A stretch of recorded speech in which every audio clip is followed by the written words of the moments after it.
Hi, I'm Michael Clay with the Aluminum Solutions Group at Lincoln Electric. Today we're going to be talking about shielding gas for Mig Welding Aluminum and what gases to use.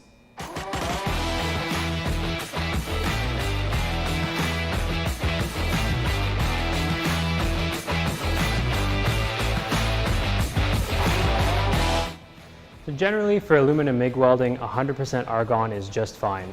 Up to about a ½ thick material or 13 millimeter, you'll be totally fine with 100% argon.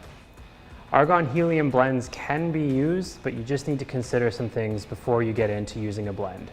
The advantages of using a helium blend: you get a deeper penetration, you do have more heat into the part, so it can help. The disadvantages: you do have a higher heat input into your base material now. You do have to turn your gas flow up higher. You'll run a higher arc voltage to keep the arc stable as well, and helium is more expensive. So really look at your application before you think that you need a helium blend, because chances are you might be fine with just 100% argon.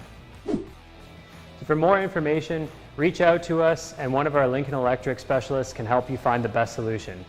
Contact us at lincolnelectric.com.